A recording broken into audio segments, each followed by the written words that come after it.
जब जब भारत में बाहरी आक्रांताओं ने प्रवेश किया है, तब तब कई विनाशकारी और भयानक युद्ध को जन्म दिया है। जब जब युद्ध की बात आती है, तब तब पानीपत की भी बात जरूर आती है, क्योंकि पानीपत ही वह स्थान है जहां 3 खतरनाक युद्ध हुए।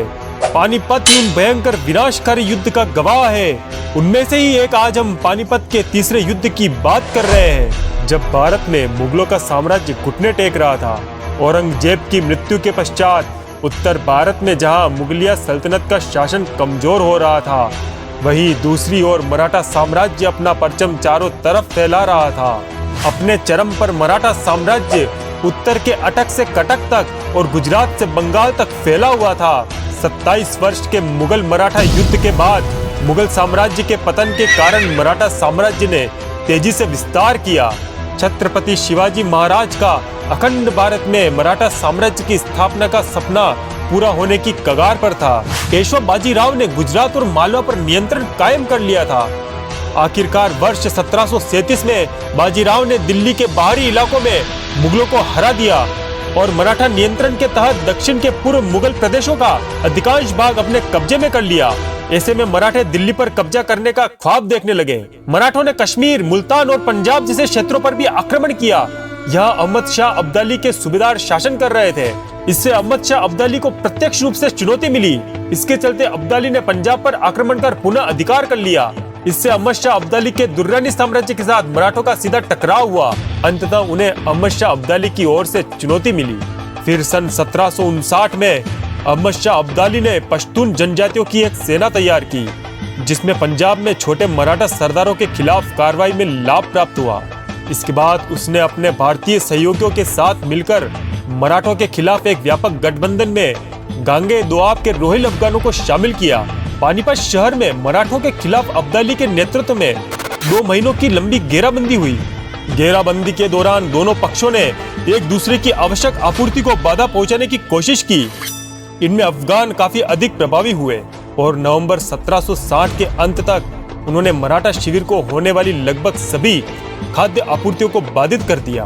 पानीपत की लड़ाई में भाग लेने आए सदाशिव राम भाऊ की सेना ने पानीपत से लगभग 7 किलोमीटर दूर भाड़ोद गांव में पड़ाव डाला और राजा भाऊ ने शिव के चमत्कार से प्रभावित होकर प्रकटेश्वर महादेव मंदिर की स्थापना की। सदाशिव राम भाऊ ने उत्तर भारत के विभिन्न शासकों से मदद मांगी, लेकिन उत्तर भारत का कोई भी शासक मराठों की मदद करने को तैयार नहीं हुआ। जबकि अहमद शाह अब्दाली को रोहिला सरदार नजीबुद्दौला और अवध के नवाब शुजाउद्दौला का सहयोग प्राप्त हुआ। मराठा शिविर में दिसंबर के अंत तक या जनवरी की शुरुआत तक भोजन समाप्त हो गया था और हजारों की संख्या में मवेशियों की मृत्यु होने लगी थी। भूखमरी से मरने वाले सैनिकों के बारे में जनवरी की शुरुआत से खबर आने लगी थी।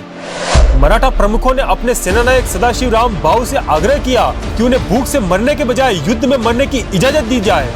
तब वो वक्त आ गया था जब पानीपत का तीसरा युद्ध शुरू होने वाला था। यह युद्ध भारत की अस्मिता की रक्षा के लिए लड़ा गया।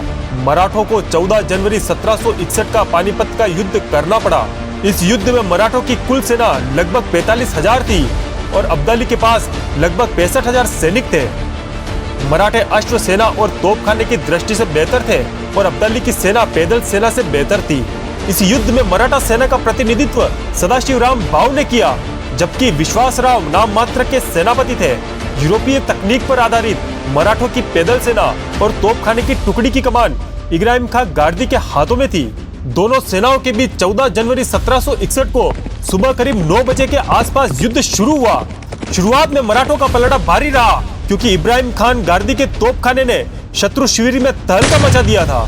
दोनों तरफ की सेनाओं को हुए नुकसान व फायदे के साथ ही ये युद्ध लंबे समय तक चला। विश्वास राव को करीब 1 से 2:30 बजे के बीच एक गोली शरीर पर लगी और वह गोली इतिहास को परिवर्तित करने वाली साबित हुई। जब सदाशिव राव भाऊ अपने हाथी से उतरकर विश्वास राव को देखने के लिए मैदान में पहुंचे तो उन्होंने विश्वास राव को मृत पाया। और इधर जब बाकी मराठा सरदारों ने देखा कि सदाशिव राम भाऊ अपने हाथी पर नहीं है, तो पूरी सेना में हड़कंप मच गया, जिससे पूरी सेना में अफरा तफरी मच गई और सारे सैनिक भागने लगे। इसी पगडंड में कई सैनिक वीर गति को प्राप्त हो गए, परंतु सदाशिवराव भाऊ अपने अंतिम श्वास तक वीरता से लड़ते रहे। प्रारंभिक सफलता के अतिरिक्त युद्ध का समस्त परिणाम मराठों के लिए भयानक रहा। मल्हारराव होलकर युद्ध के बीच में भाग निकला और मराठा फौज पूरी तरह से उखड़ गई। दोस्तों, मल्हारराव होलकर मराठा साम्राज्य के एक सामंत थे जो मालवा के प्रथम मराठा सूबेदार थे। वह होलकर राजवंश के प्रथम राजकुमार थे जिन्होंने इंदौर पर शासन किया। मराठा साम्राज्य को उत्तर की तरफ प्रसारित करने वाले अधिकारियों में मल्हारराव होलकर का नाम अग्रणी है। 18वीं सदी में हुए युद्धों में इसे सबसे बड़ा युद्ध माना जाता है, जिसमें दो सेनाओं के बीच युद्ध में एक ही दिन में सबसे बड़ी संख्या में मौत हुई थी। यह हार इतिहास में मराठाओं की सबसे बुरी हार थी। इस युद्ध ने एक नई शक्ति को जन्म दिया, जिसके बाद से भारत में अंग्रेजों की विजय के रास्ते खोल दिए गए। कहा जाता है कि महाराष्ट्र में शायद ही कोई ऐसा परिवार होगा जिसने कोई ना कोई अपना सगा संबंधी न खोया हो, और कुछ परिवारों का तो पूरी तरह विनाश ही हो गया था। इस युद्ध से मराठों की उत्तर भारत में प्रगति अवरुद्ध हुई और उनका अखिल भारतीय मराठा साम्राज्य का सपना खंडित हो गया। अनेक योग्य और बहादुर मराठा सरदार और सैनिक मारे गए।